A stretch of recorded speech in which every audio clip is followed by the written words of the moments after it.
नमस्कार। बीपीएससी वाले में आप सभी का स्वागत है। आज हम करने वाले हैं प्रीवियस ईयर के वो सारे प्रश्न जो आपके एग्जाम के लिए बहुत ज़्यादा इम्पोर्टेंट है, बहुत ज़्यादा महत्वपूर्ण है। तो चलिए वीडियो को शुरू करते हैं और क्वेश्चन सॉल्व करने की कोशिश करते हैं। ये रहा आपके सामने पहला प्रश्न। आपका पहला प्रश्न है, ध्यान से करिएगा और मुझे बताइएगा कितना स्कोर आ रहा है। राइट, ये सारा का सारा जो है बहुत ज़्यादा इम्पोर्टेंट है। ठीक है, तो वो करने की कोशिश करते हैं। आपके सामने है, कह रहा है कि 1918 में बिहार में होम रूल लीग की गतिविधियों को मजबूत करने के लिए कौन सा कांग्रेस नेता बिहार आया था या बिहार आए थे। राइट, मतलब which Congress leader came to Bihar in 1918 to strengthen the activities of the Home Rule League।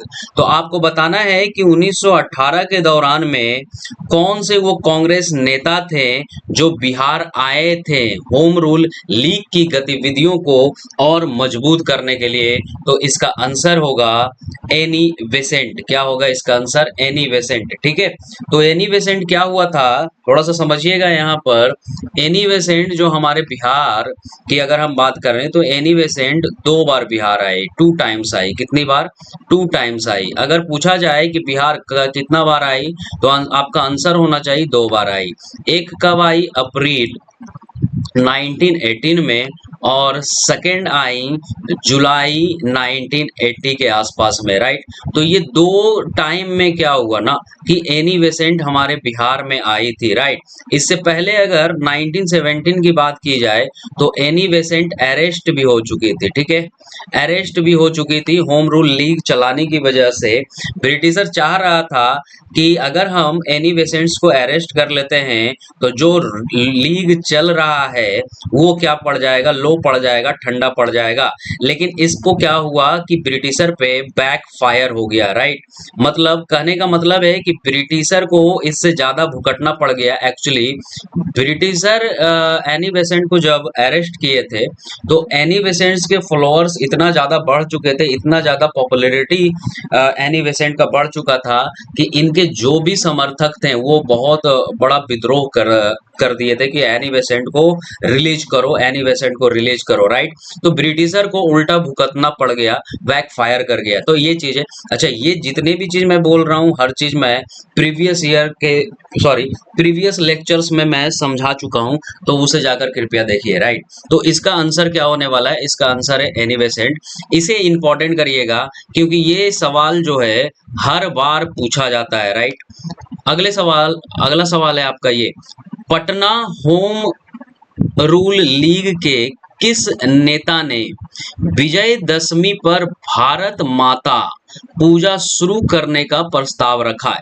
मतलब which leader of Patna home rule league proposed starting Bharat Mata puja on Vijayadashami. Vijayadashami के दौरान किस नेता ने भारत माता की पूजा की शुरुआत करने की प्रस्तावना रखी? तो इसका आंसर हो जाएगा सी। क्या हो जाएगा? सी, राय पूरन चंद ने रखी थी। तो ये भी इंपॉर्टेंट करिएगा, ये भी प्रश्न बार बार पूछा जाता है। आप चाहे बीपीएससी की बात करिए, चाहे किसी भी और स्टेट पीसीएस की बात करिए, तो उसमें पूछा जाता है। अगले क्वेश्चन पे चलते हैं। अगला क्वेश्चन रहा ये, कह रहा है कि एनी बेसेंट की होम रूल लीग की स्थापना कब और कहाँ हुई? ठीक है, when and where was Annie Besant's home rule league establish. आपसे डेट पूछा जा रहा है और साथ ही साथ कहाँ हुआ वो भी पूछा जा रहा है। तो इसका आंसर होगा बी, सितंबर में 1916 में। कहाँ हुआ? मद्रास में, मद्रास के एडीआर में। क्लियर है? तो इंपॉर्टेंट करिएगा, बहुत ज्यादा इंपॉर्टेंट करिएगा। बैक टू बैक पूछा जाता है आपके सिविल सर्विस एग्जाम में। राइट, थोड़ा सा समझने की कोशिश करते हैं कि स्थापना कब हुई थी? सितंबर 1916 में। तो देखिएगा, एक्चुअली जो लीग चल रही थी होम लीग की स्थापना एक तो तिलक ने किए थे और एक कौन की है? एनी बेसेंट ने किया है। राइट, एनी बेसेंट ने किया। तो जो तिलक का जो होम रूल इस्टेब्लिश हुआ, इनकी जो स्थापना इन्होंने किया वो किया था अप्रैल 1916 में। इंपॉर्टेंट करिएगा, पूछा जाता है। और एनी बेसेंट ने सितंबर 1916 में किया था। ठीक है, इस समय किया था। थोड़ा सा समझिएगा क्योंकि ये बहुत ज्यादा इंपॉर्टेंट है। मैं समझा भी चुका हूं लेकिन फिर से थोड़ा सा, अगर हम अप्रैल की बात करते हैं तो पूछा जाए कि तिलक ने कब स्टेब्लिश किया, तो आप क्या बोलिएगा, अप्रैल 1916 में। और एनी बेसेंट ने कब किया, तो सितंबर 1916 में। ठीक है, दोनों एक ही विचारधारा से जुड़े हुए थे। दोनों को एक ही चीज चाहिए था, Swaraj, self government, home rule, हमारा घर हमारा नियम, ये चाहिए था। राइट, हमारे घर में कोई और कब्जा करके बैठा हुआ है, ठीक है, लेकिन यार जो हो रहा है, जो शासन चलना चाहिए, कैसे प्रशासन चलना चाहिए, क्या होना चाहिए, कैसे एडमिनिस्ट्रेशन होना चाहिए, लोकल एडमिनिस्ट्रेशन कैसे होना चाहिए, क्या रूल रहेगा, वो हम तय करेंगे, तुम नहीं ब्रिटिशर। ठीक है, तो इन दोनों की अगर हम बात करें तो इन दोनों का क्या उद्देश्य था? इन दोनों का उद्देश्य था सेल्फ गवर्नमेंट। क्या था? सेल्फ गवर्नमेंट, मतलब स्वराज। क्या उद्देश्य था? स्वराज। राइट, ये था। तो इन्हीं को इस्टेब्लिशमेंट किस चीज का, किस नाम से किया गया? होम रूल लीग की नाम से की गई। राइट, और इसी का जो एक्सटेंशंस है आगे की तरफ हमें कहाँ देखने को मिला? अलग अलग स्टेट में देखने को मिला। बिहार पब्लिक सर्विस कमीशन में, हम बिहार की अगर बात कर रहे हैं तो बिहार में भी होम रूल लीग की स्थापना होती है। वो भी मैं पूरे डिटेल में बता चुका हूँ, थोड़ा सा यहाँ पर देख लीजिएगा। तो पूछा जाए तिलक कब एस्टेब्लिश हुआ? तिलक का होम रूल अप्रैल 1916 में, एनी बेसेंट का सितंबर 1916 में। क्लियर है? थोड़ा सा और डेटा की अगर हम बात करते हैं तो पूछ देता है, अगर हम बात करें तिलक और एनी बेसेंट की, तो पूछा जाता है कि तिलक का जो होम रूल लीग था वो कहाँ कहाँ था। राइट, और एनी बेसेंट का कहाँ था? थोड़ा सा समझिएगा, इंपॉर्टेंट हो जाता है। अगर तिलक की बात करें तो ये कहाँ था? महाराष्ट्र में। ठीक है, महाराष्ट्र में था। दूसरा अगर हम बात करें तो वेरार में था या वरार में था। अगर हम बात करें तो कर्नाटका में था। राइट, अगर हम बात कर लें तो सेंट्रल प्रोविंसेस में था। ठीक है, तो ये सारे जगह पर क्या थे? तिलक का होम रूल लीग काम कर रहा था। राइट, अच्छा, यहाँ पर एक सवाल और पूछा जाता है कि बॉम्बे था क्या? अगर ऑप्शंस में बॉम्बे भी दिया रहे तो बहुत लोग क्या करते हैं ना कि तिलक समझकर क्या मार देते हैं आंसर, बॉम्बे मार देते हैं। पर इस एरिया को तिलक ने क्या किया था? छोड़ दिया था। राइट, बॉम्बे में उनका होम रूल लीग नहीं चल रहा था। राइट, तो यहाँ पर रूल किसका चल रहा था? एनी बेसेंट का होम रूल लीग चल रहा था। ठीक है, तो अगर पूछा जाए कि तिलक का होम रूल लीग कहाँ कहाँ, कौन कौन से एरिया में था, कौन कौन से स्टेट में? Maharashtra, Berar, Karnataka and central provinces में। क्लियर है? बॉम्बे एक्सक्लूडिंग बॉम्बे। राइट, अगर हम बात करें कि एनी बेसेंट, तो स्वाभाविक है ना कि अगर इस एरिया में तिलक काम कर रहे हैं, तिलक जी का होम रूल लीग है, तो इस एरिया को छोड़कर ही ना जो और सारे स्टेट होंगे, सारे एरिया होंगे, वहां क्या होगा? एनी बेसेंट का होम रूल लीग काम कर रहा होगा। और अगर हम बिहार की बात करते हैं तो बिहार की अगर बात करते हैं तो इसका मतलब ये भी क्लियर है और साफ है कि महाराष्ट्र, बिहार, कर्नाटका, सेंट्रल प्रोविंसेस, ये छोड़कर एनी बेसेंट हर जगह फैली हुई थी, हमारे पूरे भारत में होम रूल लीग चला रही थी। राइट, वहां काम कर रही थी। तो इसमें से बिहार भी तो आ जाता है ना। तो इसका अगर पूछा जाए कि बिहार में जो होम रूल लीग बना है, ठीक है, तो वहां जो स्टेब्लिश हुआ है वो तिलक का होम रूल है लीग था कि एनी बेसेंट का? तो आप आंसर क्या मारिएगा? एनी बेसेंट्स का। क्लियर है? आया बात समझ में? तो बिहार के पर्सपेक्टिव से ये इंपॉर्टेंट हो जाता है। राइट, का ये तिलक का जो तिलक है उनका बाल गंगा तिलक है, उनका 6 ब्रांचेज था। राइट, 6 ब्रांचेज में, बट 6 ब्रांच में काम कर रहे थे, 6 ब्रांचेज में, जिसमें से ये सारे के सारे हैं और ये 200 प्लस ब्रांचेज में काम कर रहे थे। क्लियर है? तो उसमें से एक हमारा बिहार भी है, जो बिहार में भी होम रूल लीग बना था। क्लियर है? ये चीज हो जाता है। अच्छा, अगर थोड़ा सा और हम थोड़ा सा समझने की कोशिश करते हैं तो देखिएगा यहाँ पर देखिएगा। अब एक सवाल और पूछा, अच्छा ये जो हो जाता है ना, नेशनल पर्सपेक्टिव की बात हो जाती है, नेशनल लेवल की। जब मॉडर्न हिस्ट्री नेशनल लेवल पढ़ेंगे तो नो डाउट बहुत ही डिटेल में पढ़ने वाला है, कंसेप्ट वाइज पढ़ने वाले हैं, राइट, डीप में पढ़ने वाले हैं, राइट।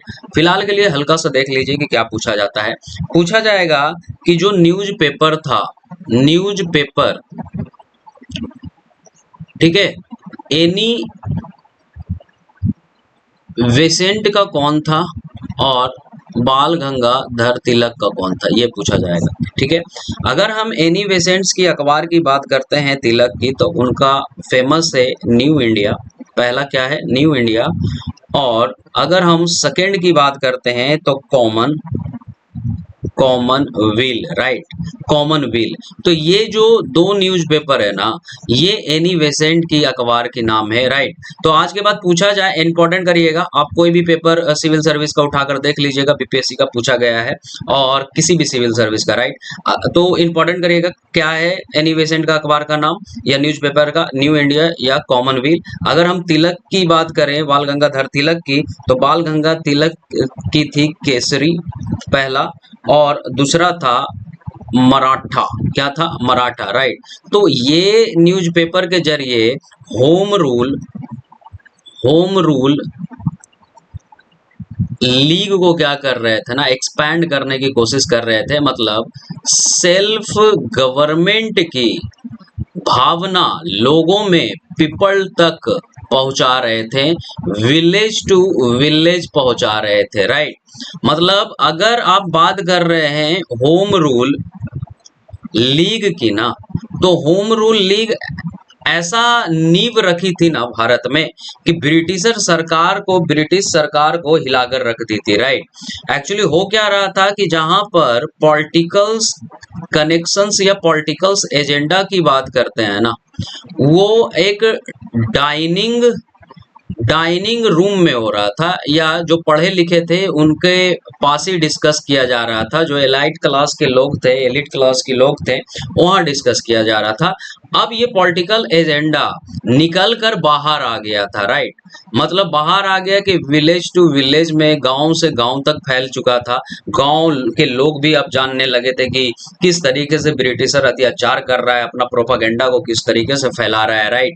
जन जन की बात हम कर रहे थे, जन जन को बता रहे थे, हर लोग अब जान रहे थे इस चीज के बारे में। तो ब्रिटिशर को लगा कि यार एक पॉलिटिकल एजेंडा जो पहले पढ़े लिखे लोगों के सामने डिस्कस सिर्फ होता था, एक चार दीवारी के अंदर डिस्कस होता था, अब बाहर निकल चुका है, अब लोग इसके बारे में बात कर रहे हैं, ठीक है। तो ब्रिटिशर को क्या हुआ, डर लगने लगा, इसलिए लगातार क्या हुआ, अरेस्ट हो गई, एनी बेसेंट को भी अरेस्ट किया गया, लेकिन बैकफायर कर गया, राइट, वो चीज। तो ये सब नेशनल पर्सपेक्टिव है, आराम से पढ़ेंगे इस चीज के बारे में। फिलहाल आप क्वेश्चन पे चलिए, अगला क्वेश्चन है आपका ये, ठीक है। तो इसका आंसर बताइए क्या होगा, सितंबर 1960 मद्रास एडीआर, ये बताइएगा। 1920 में स्वराज सभा नाम किसे दिया गया, तो आप क्या मारिएगा इसका answer, all India home rule का नाम बदल कर क्या रख दिया गया, स्वराज सभा। और सही बात भी है ना, अगर आप बात करते हैं होम रूल लीग की, तो होम रूल लीग को का क्या डिमांड था, सेल्फ गवर्नमेंट डिमांड था, राइट, मतलब स्वराज डिमांड था। तो 1920 में इसी नाम पर जो डिमांड की गई थी एनी बेसेंट और बाल गंगाधर तिलक के द्वारा, वो इस क्या है, स्वराज ही का तो डिमांड था, तो स्वराज नाम पर ही क्या रख दिया गया, स्वराज सभा रख दिया गया 1920 में। इंपॉर्टेंट करिएगा, पूछा जाता है, राइट। आगे चलते हैं, अगला प्रश्न है ये, बिहार में होम रूल लीग की स्थापना करने में सबसे प्रमुख भूमिका किसने निभाई, पूछा जा रहा है, who played the most important role in establish the home rule league in Bihar. Bihar में मैंने जैसा बोला कि बिहार ब्रांच जो था किनके अंडर में आ रहा था, एनी बेसेंट के अंडर में, राइट। तो इसलिए एनी बेसेंट 2 बार विजिट की है हमारा बिहार, राइट। क्योंकि आंदोलन तो नहीं बोलेंगे क्योंकि पीसफुल था, क्योंकि इसको क्या मजबूती और प्रदान की जाए, तो यहाँ पर जो इंपॉर्टेंस लीडर्स के रूप में, राइट, या होम रूल की स्थापना की बात करते हैं तो किन्होंने, किसने किया, तो आप क्या बोलिएगा, मौलाना मजहरूल हक ने, किसने किया? मौलाना मजहरुल हक ने। इंपॉर्टेंट करिएगा, पूछा जाता है बार बार, जितना इंपॉर्टेंट वीवीआई लगा सकते हैं लगा लीजिएगा। तो इसका आंसर क्या हो जाएगा? बी। आगे चलते हैं, होम रूल लीग का मुख्य उद्देश्य क्या है? तो अभी हमने क्या पढ़ा कि सेल्फ गवर्नमेंट स्वराज उद्देश्य है, राइट। तो इसका आंसर हो जाएगा स्वराज। बहुत डिटेल में पढ़ाया हूं मैं पिछले लेक्चर में, थोड़ा सा देखिएगा जाकर, राइट। बिहार के पर्सपेक्टिव को बहुत क्लियर किया हूं। अब देखिए अगला क्वेश्चन, बिहार में होम रूल लीग के साथ कौन से दो प्रमुख मुस्लिम नेता जुड़े थे? पूछा जा रहा है कि वो कौन से दो मुस्लिम नेता हैं जो बिहार होम रूल लीग के साथ जुड़े हुए थे। Which two prominent Muslim leaders were associated with the home rule league in Bihar? तो आप क्या मानिएगा? मजहरुल हक एंड हसन इमाम। क्लियर है, इंपॉर्टेंट कर लीजिएगा, ये भी पूछा जाता है हमेशा। आगे की चलते हैं इस पे, 1918 में बिहार, ये तो हम लोग कर ही लिए थे, ये क्या हो जाएगा? क्या हो जाएगा? एनिवेसेंट, ठीक है, गतिविधियों को क्या करने के लिए? मजबूती प्रदान करने के लिए। ये देखिए, ये क्वेश्चन इंपॉर्टेंट है, इसको करिएगा, राइट। बहुत ज्यादा इंपॉर्टेंट है, कर लीजिएगा कर लीजिएगा। Where did the Janakdhari Prasad establish home rule league? कहाँ जनकधारी प्रसाद ने होम रूल लीग कहाँ स्थापित किया था? तो आप क्या मारिएगा? मुजफ्फरपुर, सॉरी मुजफ्फरपुर में। क्लियर है, तो ये इंपॉर्टेंट है, डिटेल में मैं पढ़ाया हूं, उसको देखिएगा, इसलिए यहाँ पे डिस्कस नहीं कर रहा हूं। अच्छा, जब आप 72 बीपीएससी दीजिएगा तो आप मेरा लेक्चर एक बार देख लीजिएगा सारा का सारा।